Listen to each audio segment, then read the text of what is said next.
Hello friends, welcome. आज जिस chapter से हम शुरुआत करने जा रहे हैं उस चैप्टर का नाम है security analysis and portfolio management. Security analysis एक अलग पोर्शन है, पोर्टफोलियो मैनेजमेंट एक डिफरेंट पोर्शन है। ठीक है, फर्स्ट पार्ट हम जो डिस्कस करेंगे वो है सिक्योरिटी एनालिसिस। सिक्योरिटी मतलब शेयर्स, डिबेंचर्स, बॉन्ड्स, इन सब की एनालिसिस। आप मुझे एक बात बताइए, आप किस कंपनी के शेयर्स खरीदना पसंद करेंगे? कौन सी कंपनी के शेयर्स खरीदना चाहेंगे आप? शेयर्स आप उसी कंपनी के खरीदेंगे जिस शेयर में पैसा लगाने के बाद रिटर्न ज्यादा आए और रिस्क थोड़ा कम हो। मेरी बात ध्यान सुनिएगा, रिटर्न ज्यादा आए, रिस्क थोड़ा कम हो, तभी आप उस शेयर को खरीदेंगे, उस सिक्योरिटी को परचेज करेंगे। तो कोई भी सिक्योरिटी कैसा कैसा परफॉर्म कर रही है वो निर्भर करता है दो एस्पेक्ट्स के ऊपर। One aspect is your return and another aspect is your risk. तो बेसिकली हम बच्चों रिटर्न एंड रिस्क को ही एनालाइज करने जा रहे हैं। आइए शुरू करते हैं इस चैप्टर को। देखिए जरा, सबसे पहले मैं रिटर्न को एनालाइज करना सिखाऊंगी आपको। ठीक है, एक कंपनी की रिटर्न, लिस्टेड कंपनी की बात, लिस्टेड सिक्योरिटीज की बात कर रही हूं, जो स्टॉक एक्सचेंज पे जो शेयर्स ट्रेड होते हैं, जिन शेयर्स को हम खरीद बेच सकते हैं स्टॉक एक्सचेंज पे जाके, उसे हम बोलते हैं लिस्टेड सिक्योरिटीज। उन सिक्योरिटीज में से जो हमें रिटर्न मिलती है हम उसकी बात कर रहे हैं। रिटर्न क्या होता है? किसी शेयर से हमें रिटर्न के नाम पे क्या मिलता है बच्चों? हमें शेयर से रिटर्न के नाम पे डिविडेंड मिलता है। सिर्फ डिविडेंड ही मिलता है हर साल डिविडेंड भी मिलता है, बीच में भी डिविडेंड मिलता है जिसे हम बोलते हैं इंटरिम डिविडेंड। ये एक रिटर्न हमें मिल रही है शेयर में पैसा लगाने से। साथ में अगर आप एक शेयर में पैसा लगाते हैं, डिविडेंड के साथ में एक और रिटर्न मिलती है। कौन सी रिटर्न? देखिए जरा, मान लीजिए आपने 100 रुपीज इन्वेस्ट किए और 100 रुपीज एक साल बाद वही शेयर 150 का बिक रहा है, 150 का सेल हो रहा है। तो बताइए जरा बच्चों, 100 रुपए का शेयर एक साल बाद कितने का हो गया? 150 का हो गया।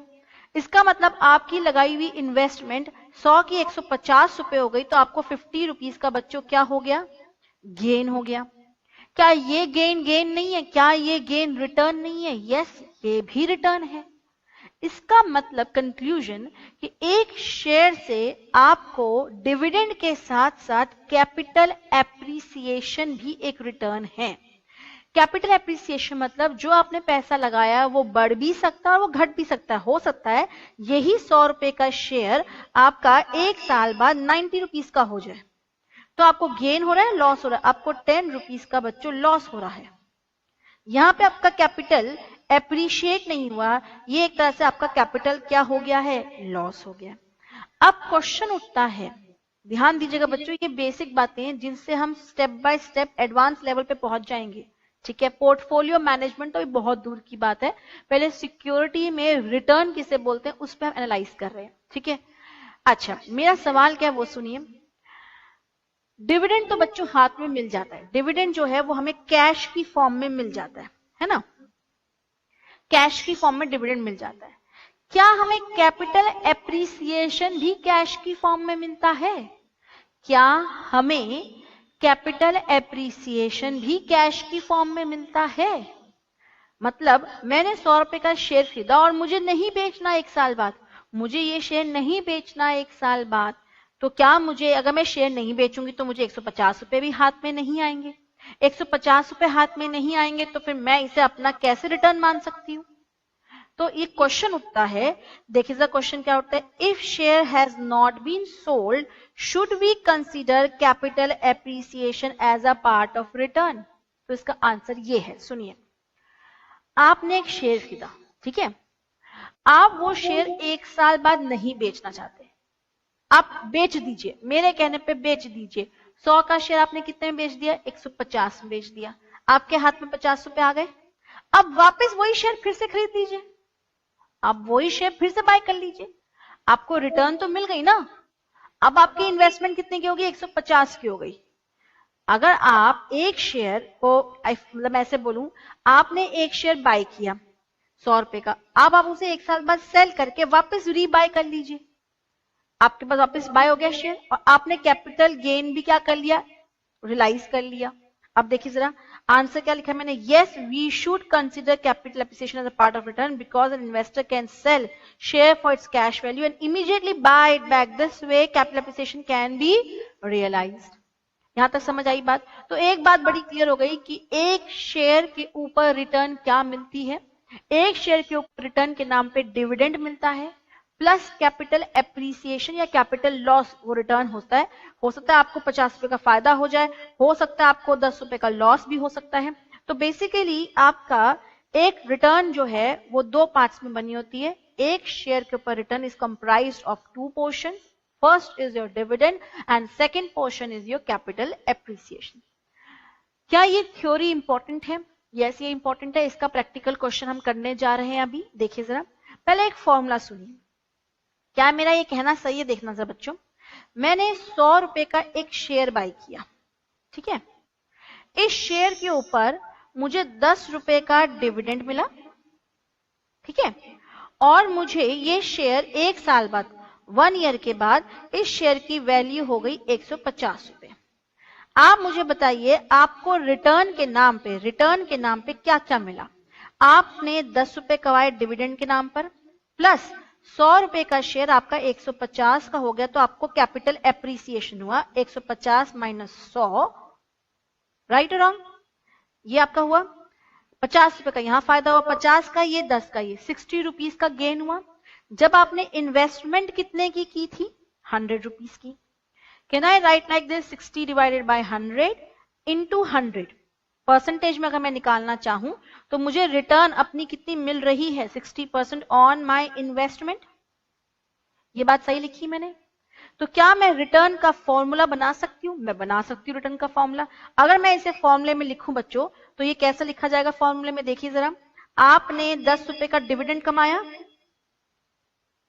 जो एक साल बाद डिविडेंड आपको मिला, ये 1 है, 1 मतलब आफ्टर 1 ईयर, प्लस आपको कैपिटल एप्रिसिएशन हुआ था। आपका शेयर जो आप जब आपने खरीदा था तो वो था P0 और एक साल बाद इस शेयर की वैल्यू कितनी हो गई? 150। P1 is a share value after 1 year. तो कितना शेयर की वैल्यू है? P1 minus PO। 60 रुपए का यहाँ 50 रुपए का यहाँ फायदा हुआ, divided by base price. Share में कितनी लागत की थी आपने? 100 रुपए की इंटू 100। ये आपका रिटर्न का फॉर्मूला है बच्चों। देखिए यहाँ पे मैंने क्या सही लिखा हुआ है, R is equal to return from investment during the period. Return का फॉर्मूला है P1 is what? Market price at the end of the period. P1 is your market price at the end of the period. PO is what? Market price at the beginning of the period. And PO से divide किया आपने PO से क्यों divide किया बच्चों? PO क्या है? PO is nothing, आज एक शेयर में आपने 100 रुपए लगाई थी, वो शेयर 150 रुपए का हो गया, तो आज की जो इन्वेस्टमेंट है उसी पे जानना ना रिटर्न कितनी आई थी हमको, ठीक है। अच्छा एक और चीज, अगर आपने कोई शेयर, ये ध्यान दीजिएगा, अगर आपने कोई शेयर सिर्फ 4 महीने के लिए खरीदा है, 4 महीने के लिए, ठीक है, तो 4 महीने में मान लो आपको बीच में इंटरिम डिविडेंड भी मिल गया, 4 महीने बाद शेयर का दाम 150 रुपए हो गया, तो ये जो रिटर्न मिल रही है कितने टाइम पीरियड के लिए मिल रही है? सिर्फ 4 महीने के लिए रिटर्न मिली, ठीक है। लेकिन रिटर्न को हमेशा साल भर में एक्सप्रेस करना चाहिए, मतलब एनुअलाइज करना चाहिए हमें रिटर्न, एनुअलाइज करना चाहिए हमें रिटर्न बच्चों। इससे कंपेयर करना आसान होता है अलग अलग सिक्योरिटीज को, कि एक साल में एक सिक्योरिटी से कितनी रिटर्न मिली, दूसरे से कितनी मिली, तीसरे से कितनी मिली।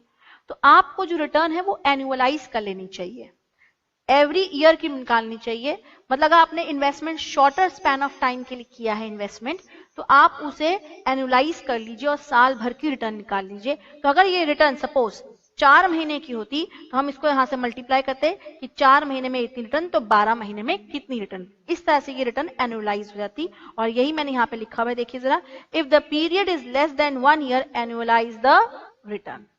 यहां तक समझ आया? एक क्विक रिकैप देखिए जरा बच्चों, सिंपल सी बात मैंने बताई है, अभी तक कुछ भी अभी एडवांस में नहीं आए हम लोग। हमने कहा return is comprised of 2 portions, dividend and capital appreciation. आइए जरा अब एक प्रॉब्लम है, ध्यान दीजिएगा, सिंपल प्रॉब्लम है, बेसिक्स शुरू किए तो बेसिक कंसेप्ट चलते जाएंगे, बाद में फिर हम इंस्टीट्यूट की बुक के क्वेश्चन सॉल्व करेंगे, ठीक है। आइए जरा देखिए इस क्वेश्चन को। द डिविडेंड पर शेयर, देख रहे हैं आप लोग, द डिविडेंड पर share and the market price पर share of AB corporation is during the last few years are listed below. आपको इस टेबल के अंदर बच्चों, इस टेबल में आपको डिविडेंड पर शेयर दे रखा है एंड मार्केट प्राइस भी दे रखा है पर share of AB corporation during the last few years. देखिए जरा यहाँ पे ईयर 0, 1, 2, 3, 4, 4 सालों और ईयर 5 का, 4 सालों में इस कंपनी AB कॉर्पोरेशन से आपको कितना रिटर्न मिला है वो बता रखा है। रिटर्न मैंने अभी आपको बताया, रिटर्न दो भागों में होता है, एक डिविडेंड और एक जो शेयर से आपको कैपिटल एप्रिसिएशन मिल रहा है। Compute the annual return and the expected return. आइए जरा एनुअल रिटर्न और एक्सपेक्टेड रिटर्न क्या है मैं समझाती हूँ।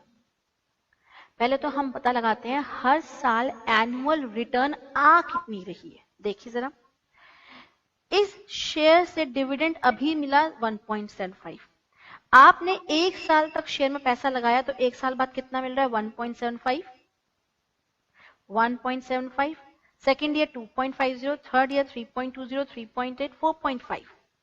ये शेयर अभी खरीदोगे 30 रुपए का, एक साल बाद ये शेयर कितने का हो गया? 20 रुपए का। कैपिटल एप्रिसिएशन हुआ या लॉस हुआ है? लॉस हुआ है। 20 रुपए का शेयर 28 रुपए का हो गया, फिर 8 रुपए का फायदा हो गया। 28 रुपए का शेयर बच्चों कितने का हो गया? 42 का हो गया, और 42 का शेयर 50, 50 का शेयर 80। फटाफट रिटर्न निकाल लेते हैं। देखिए जरा, कुछ नहीं करना, आपको पता है रिटर्न दो है, एक डिविडेंड, तो मैंने यहाँ पे लिखा ईयर 1, 2, 3, 4, 5 हर साल रिटर्न कितनी आई? हर साल रिटर्न दो आई, एक हर साल डिविडेंड जो मिला 1.75, ये लिखा 1.75, 2.50, 3.20, 3.80 एंड 4.50। ये आपका रिटर्न आ गई। यहां तक समझ आई बात? ये आपका रिटर्न आया कहां से? डिविडेंड से। अब आते हैं, बात करते हैं हम किसकी? Capital appreciation. कितने की लागत की थी बच्चों? 30 रुपए की, और ये लागत कितनी हो गई? 20 रुपए हो गई। तो इसका मतलब 10 रुपए का आपको लॉस हुआ, लॉस लिखो। तभी मैंने इसको देखिए ब्रैकेट में लिखा हुआ है, दिख रहा है आपको यहाँ पे ब्रैकेट? गुड। फिर 20 रुपए की इन्वेस्टमेंट कितने की हो गई? 28 रुपए की हो गई, तो 8 रुपए। देखिए मैं यहां से यहां तक कंपेयर कर रही हूँ। फिर सेकेंड ईयर से इन्वेस्टमेंट थर्ड ईयर में कितनी हो गई? 28 से 42 हो गई, तो ये कितने से बढ़ गई? 14 रुपीज से बढ़ गई। फिर 42 से इन्वेस्टमेंट 50 हो गई, 8 रुपीज से इन्वेस्टमेंट बढ़ गई। फिर 50 से 80 हो गई, 30 रुपीज से इन्वेस्टमेंट बढ़ गई। इस तरह से आपकी इन्वेस्टमेंट बढ़ती चली गई। ठीक है, यहाँ पे आपने कैपिटल, ये लॉस है, कैपिटल लॉस है, और ये कैपिटल गेन है। आप अब बताइए हर साल आपको रिटर्न कितनी मिली? रिटर्न का मैंने एक फॉर्मूला बताया था बच्चों, क्या रिटर्न का फॉर्मूला?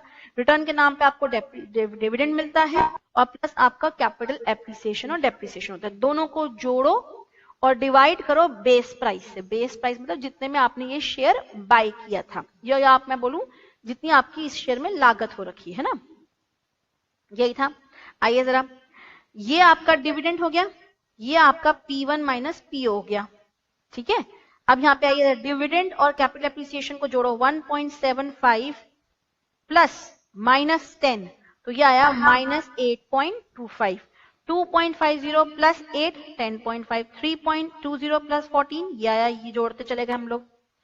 ये आपका आ गया total gain from the share divided by base price. कितनी लागत थी फर्स्ट ईयर में? आपकी लागत कितनी? फर्स्ट ईयर, एक साल बाद, एक साल पहले आपकी लागत कितनी? 30। 30 से डिवाइड करो, सो 8.25 का लॉस डिवाइडेड बाय 30 इंटू 100 करेंगे अगर आप, तो आपका ये आ रहा है 27.5% का लॉस हुआ है आपको। यहां तक तो हर बच्चे को समझ आया। जो मुझे समझाना है वो अब आ रहा है। मुझे ये समझाना है बच्चों कि सेकेंड ईयर में आपकी रिटर्न है 10.50। सेकेंड ईयर में आपकी लागत कितनी है शेयर में, ये बताइए। क्या ये शेयर में आपने 30 रुपए लगा रखे या 20 रुपए? फर्स्ट ईयर का रिटर्न ले लिया ना आपने। फर्स्ट ईयर का रिटर्न लेने के बाद अब आपकी जो शेयर में लागत है वो 20 रुपए है।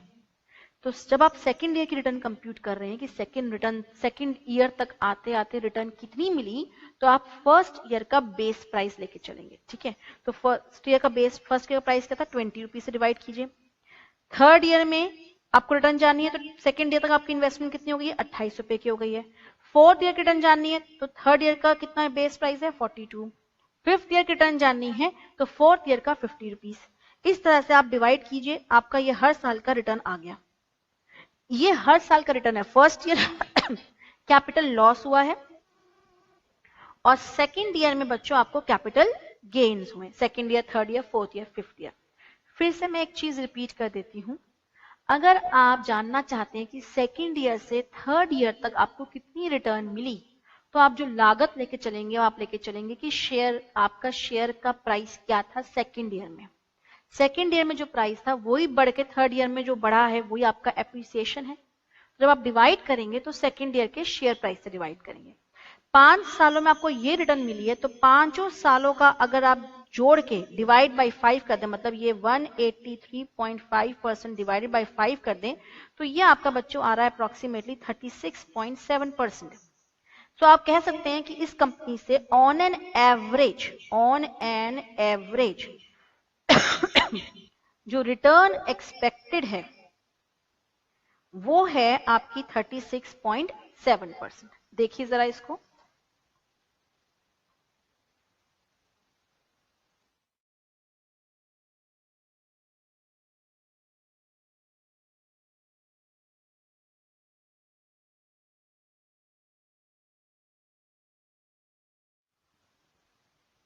हाँ जी स्टूडेंट्स। तो इस तरह से आपका ये कंसेप्ट प्रॉब्लम थी जिसमें हमने बात करी रिटर्न्स को लेके। यहां तक समझ आया?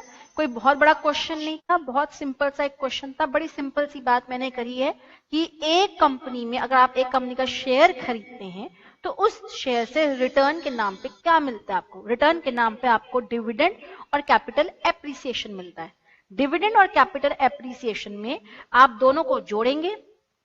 Capital appreciation is P1 minus PO. P1 is the price after a year and PO is the current price. ठीक है, प्राइस कितना बड़ा, डिवाइड करिए जो आपकी लागत है करंट में। ठीक है, करंट में लागत जो है वो है PO into 100. Always annualise your return. और ये एक बेसिक प्रॉब्लम थी। अब हम नेक्स्ट कंसेप्ट पे चलते हैं कि एक शेयर में हमने ये तो जान लिया कि रिटर्न कैसे मिल रही है। यहां पे अगर आप ध्यान दें बच्चों इस आंसर के अंदर, फर्स्ट ईयर आपको रिटर्न ये मिली, सेकंड ईयर मिली, थर्ड ईयर, ध्यान देना बच्चों, फोर्थ ईयर और फिफ्थ ईयर ये रिटर्न्स मिली। आपने कहा ऑन एन एवरेज हर साल 36.7% की रिटर्न मिलेगी। ये रिटर्न निकालते समय आपने 5 सालों की फिगर्स को जोड़ा और डिवाइड बाय 5 कर दिया। आपने सिंपल एवरेज लिया। अब हम आपको रिटर्न निकालना सिखाएंगे वेटेड एवरेज से। क्यों वेटेड एवरेज का इस्तेमाल करते हैं, क्या होते हैं ये वेट्स, इसके बारे में डिस्कस करेंगे। अभी भी कंसेप्ट जो चल रहा है वो रिटर्न का चल रहा है। रिटर्न कैसे कंप्यूट कर रहे हैं वो पढ़ा रही हूं मैं, रिस्क तक अभी नहीं पहुंचे हम। तो अब नेक्स्ट पार्ट इज कि रिटर्न जो है वो सिंपल एवरेज नहीं, हम निकालेंगे वेटेड एवरेज रिटर्न। आइए शुरू करते हैं वेटेड एवरेज रिटर्न।